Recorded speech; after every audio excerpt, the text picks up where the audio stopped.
Hello, so I have been putting off this review for a little while now, which is completely wrong if you truly ask me, because that means that I'm just gonna finish reading the book I'm currently reading, and I'm not gonna be talking about this book, which is like I said it's wrong. I should be talking about this book. So of course, the book in question is The Seven and a Half Deaths of Evelyn Hardcastle, and this was a killer book. I will even dare to say genius. So just let's go with it, because I really want to talk about this book.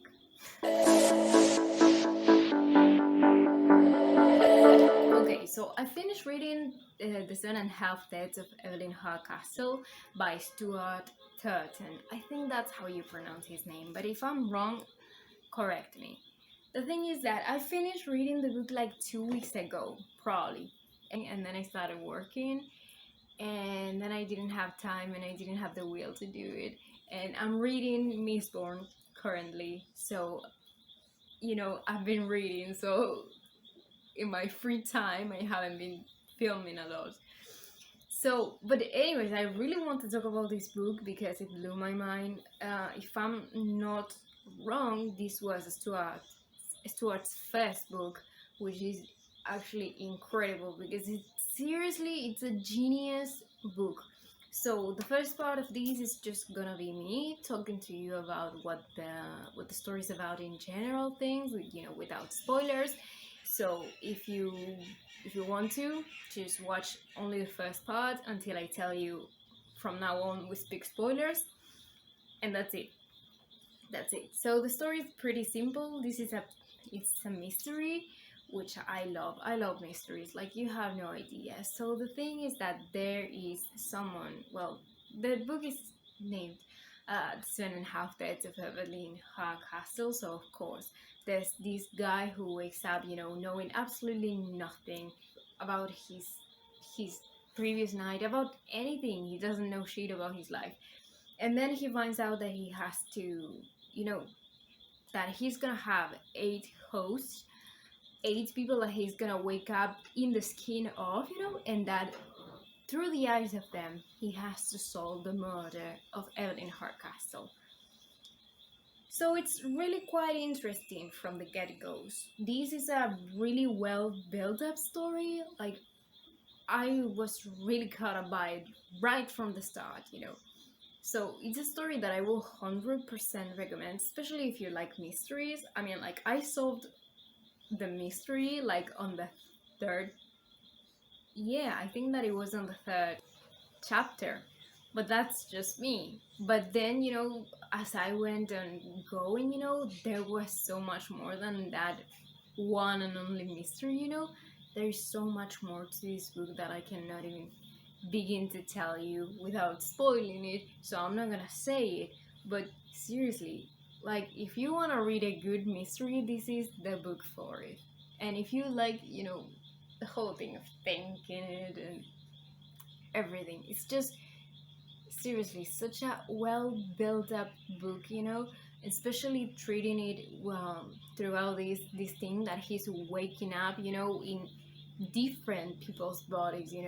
And there's this amazing thing about it that each host that the main character has, he doesn't translate his personality into it, but he gets the same personality this person has, which means that he has to kind of like have a little fight with their host, because they would just, I don't know, sometimes their anger, the, their doubts, and everything that they are just comes in between, and just blocks him away immediately, which is so interesting because he's it's such a build up of character that I cannot even begin to tell you how impressive it is and how well done it is. So seriously, if you're interested in anything like it, um, just pick this book up, because you're not gonna regret it, because I know that I didn't.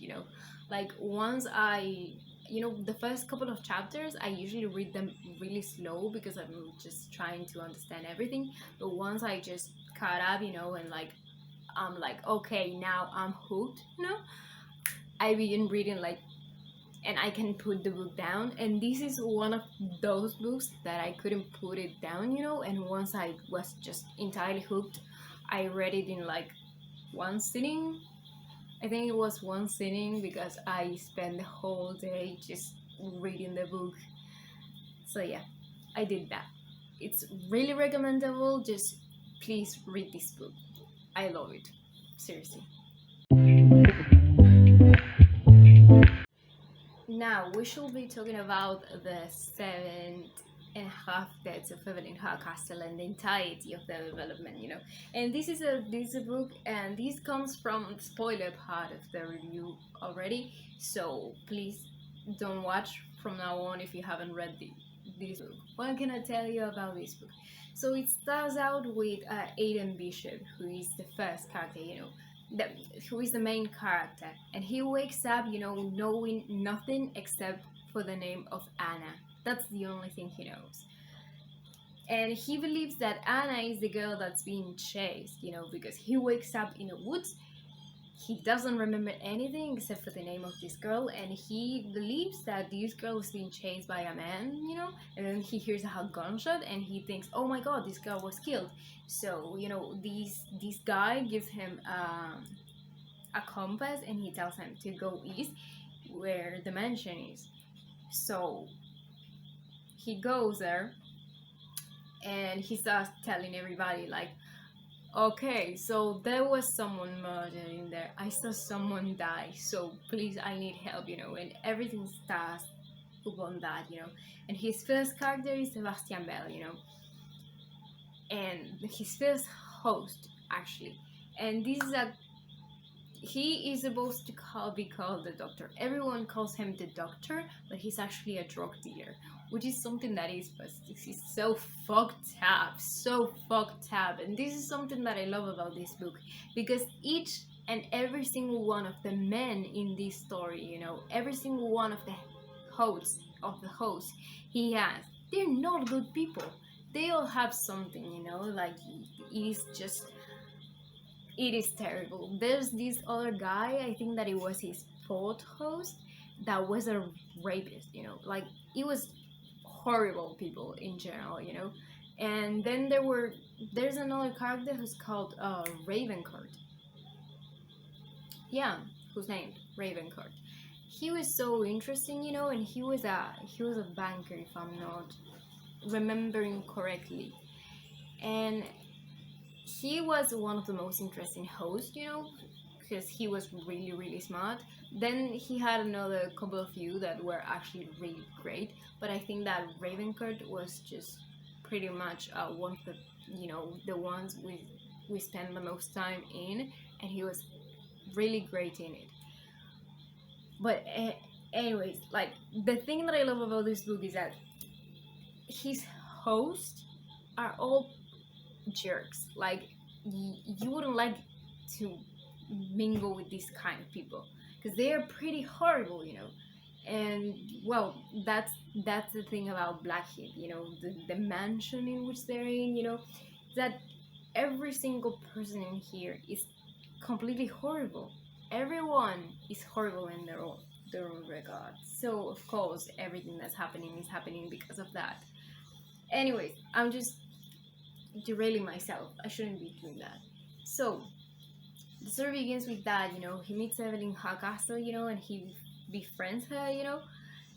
That happens, and that just makes it the more interesting, because when he finds out that Evelyn is the one who died and he has to prevent it, because he met Evelyn and he made friends with her, you know, he's like really adamant on wanting to save her. I want to save her, you know, even though, you know, that's the one thing that they say, you know, there's this guy who appears in a plague mask, and he's just like, okay, so the thing about this, you're gonna wake up in 8 different hosts and you're gonna solve the murder of Evelyn Hardcastle. You have to do that, and I let you walk free. But the guy is like, no, Evelyn is my friend, so I'm going to save her. And it's just like, I don't know, he met her for one day. So yeah, the thing. So anyways, every time the clock goes on 12, or every time he falls asleep at night, he pretty much wakes up in a different host. So spends his time, like the first couple of days, he's just like, oh, okay, I'm not gonna do this because I don't care about this.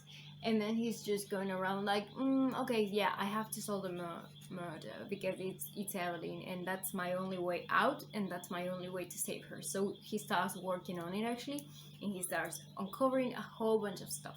And let me tell you one thing. I found out Michael was the one who killed her like right away. And there's one question that the author asked at the end of the book. There's a series of questions, and he asked like what should have could be added into the story. And I think that the one thing that was missing for more, but maybe it would have given it away too early, even though it was early for me to find out, it was Michael and Evelyn's relationship. Because that was the thing, like how everybody was talking about the relationship they had, their brother and sister, and how everybody were talking about it. I was just like, there's something really weird happening in there. You should be checking that out. And I was all the time, like, of course, yelling at the character like one does, going like, you should be checking out what Michael is doing. Like, you should be checking out what Michael Hardcastle is doing, because he's got something to do with this. So he had something to do with it, but there's so much more to that. So the thing unveils, and they come to one of the last days, and this is the last time, the last he gets, before he wakes up in the body of another host, and it's his last day for him to solve the murder of Evelyn. And he's just like, he finds out that indeed it was Michael, but it was not actually Michael, because then he pretty much saves her. And then he realizes pretty much that the one who was about to get killed was not actually Evelyn, but she was a girl called Felicity Matters, who was really a lookalike of Evelyn, and she wanted to get out of a marriage, And the thing is that her brother was about to kill her. So I was crazy. And the thing is that Evelyn had made sure that even if Michael couldn't kill Felicity, it was Felicity, right? Probably no. I can barely remember the names by now. But let's call her Felicity. If it wasn't, it doesn't matter. So the thing is that Michael should have killed Felicity, but in case he didn't, Evelyn was like over there, like, okay, so I'm gonna kill her. So she put poison on a glass of whiskey that Michael then drank. So he was dead. Okay, so he wakes up. The other day happens. He begins telling things, and he meets this plague masked man, that's supposed to take him out, and he's just over there like, okay, but the mystery is not actually solved, because I found out that Michael killed Evelyn Hardcastle, but that wasn't really Evelyn. But well, by this time he doesn't really know that she's not really Evelyn Hardcastle. He realizes it later, but he's like, okay, so Millicent Davy was killed, so we don't know who killed her. So the mystery is not all. So maybe Anna now has a chance to come out, And Anna was really important throughout the story, because Aiden was like so set on helping her or something like it. And then we find out that the whole thing of Blackheath is actually some sort of magical prison, And like the worst people go into this prison so they can actually atone for their sins, And there are only two people, Daniel Coleridge, I think it was the other guy, and Anna. they are the ones who are sentenced there, you know, with only one host. They are the ones, you know. The thing is that they have been trapped for a long, long time. So Anna is actually a really horrible person, but it's been so long since she's been inside of Blackheath that she basically shaped her personality so differently. And what we discovered in here is that Aiden actually doesn't belong in there, because Aiden actually got into the prison because he did what no one was capable of doing. He was just over there like, okay, but this is not enough torture for Anna, not for what she did, you know, because Anna actually is the one who killed Aiden's sister. So he was just like, okay, I need to torture her myself. So he decided to go into Blackheath. And you know, this plague mask guy, he's just over there like, okay, but you are an innocent person, you don't deserve to be in here, so that's why I gave you 8 hosts, so you could actually solve the mystery, have a chance to get out. That's why I've been acting out like you are my favorite, because on difference, quite a big difference, to Anna and to Daniel, they do not deserve to get out because they are actually horrible people, you know. And that's such an interesting topic, you know, especially because of this whole thing, you know. It starts out as a mystery, and yet you get this whole development of, okay, no, it's actually, this is actually a prison, and you're in here trying to solve a murder, because if you solve it you can walk free, you know. And then we get this thing of, okay, but Anna doesn't deserve to go out, so nobody wants Anna out, so they have been sabotaging the whole thing so Anna doesn't actually get out. But he realizes that, like, Anna saved my life like many, many times, and I know that she killed my sister, and I cannot remember my life as Aiden Bishop. I cannot remember many things, but I know that Anna has changed. She went through atonement. So because she went through that, I want you to let her out as well, you know.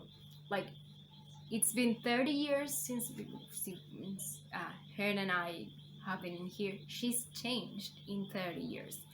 This is a thing that I actually have a little of, you know, like, maybe not, but because she was a horrible person, you know, and it actually makes you think, you know, because Anna was a horrible person that was shaped by the outside world.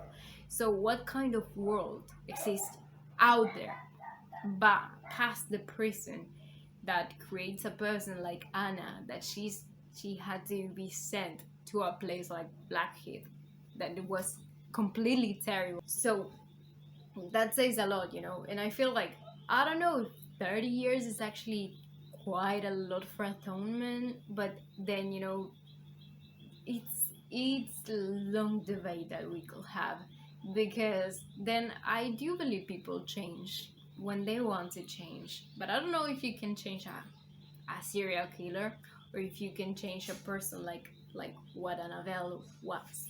So they end up solving different murders that have been happening throughout the day, you know, that they have been discovering because they were placed in here and in here and in here, you know. And it's just mind-blowing, because even though that I was right, you know, about Michael being the one who killed Evelyn Hardcastle, at least the one thing that they presented to us at the beginning of the book, then the real Evelyn Hardcastle is killed by someone else. Then we discover that the real Evelyn Hardcastle is like really messed up in the head. One thing that I actually forgot to say is that the whole party in here is happening 19 years after Evelyn's little brother was dead, you know, 19 years after that. The fact that Evelyn Evelyn was the one who killed her little brother just because she killed another boy before, you know, and her little brother saw it, you know, and she was like, okay, he's gonna speak, so I have to get rid of this kid. And like, this girl is like actually messed up in the head, you know. And it's kind of crazy because throughout the story, you know, you get this idea of Evelyn, like she's amazing, she's actually worth saving. But turns out to be that the person we actually met was Felicity, you know. She wasn't actually Evelyn. So the one who showed kindness to Sebastian Bell, the one who made him want to do everything, wasn't even Evelyn, you know, because Evelyn turned out to be actually the villain of this whole thing, which is crazy. And it was actually really cool, you know, because you see this whole thing and you think, oh no, she's the victim, and turns out to be she's only the puppeteer, you know. As per usual, these reviews like completely off the rails because I cannot stay on one topic. But this story is incredible. It's really well set up, you know, the whole thing of blackhead happening, you know, the time traveling thing, the time loop that we're living in. It's just amazing, and I love it especially because people tend to use time loops in stories, you know, in a way in which you just don't get enough of the time loop. And yet in this story, you know, we got the time loop. The entire story is developed throughout this time loop, and it's so impressively well done, you know, like the details just match perfectly. It's just like, okay, you know. And you gotta pay attention when you read this book because there's a whole bunch of stuff that's kind of like happening in there that you just, if you're not paying attention, you don't pick up on it, you know, because like it's really minuscule, you know. But I don't know. I was trained by Sherlock Holmes, so I'm good at picking up things. But anyways, that's the thing. I think that's everything that I have to say about the story. Like Perushal, like I said it. I'm a mess. I'm a mess because I cannot keep myself with and with one train of thoughts, you know, and follow that one thing. But that's the thing that we have to live with. At least I'm doing the review, so that's a big step. So, genius story. You know, the writing is really good. I mean, like, it has a beautiful narrative. It is really entertaining, you know. So that's big points in there. You know, it's not flowery, so that I like, you know, but you know, it's very character driven, which I like as well. I like that a lot, you know, when something is very character driven, you know, and you can actually see, you know, throughout the narrative, this complete difference between who Aiden Bishop is and who each of his hosts are, you know, and it's kind of cool. It's kind of cool. No, it's actually really, really cool. So I will suggest for anybody to read this book. Seriously, if you like mysteries, this is a great book to go with because it's just out there. Like, it is hard for me to, I don't know, finish a story and say that I was like that happy when it finished, you know, like that I was impressed, because it is really hard to impress me. It's really hard to make me happy about things, you know, because I usually have a lot of complaints, and yet this book didn't generate that, you know. It actually gave me a sense of fulfillment, which is something good for a book to have. So that's great. So the 7.5 Deaths of Evelyn Hardcastle, completely recommendable for anybody. Seriously, it's a great book, and Stuart did an amazing job at it, and everyone involved in the book, you know, editors and everyone who paid attention to detail. Seriously, what a masterpiece! Great book. So that's been it for today. Always remember to be positive, kind, and curious, and please subscribe to the channel. I'll see you next time.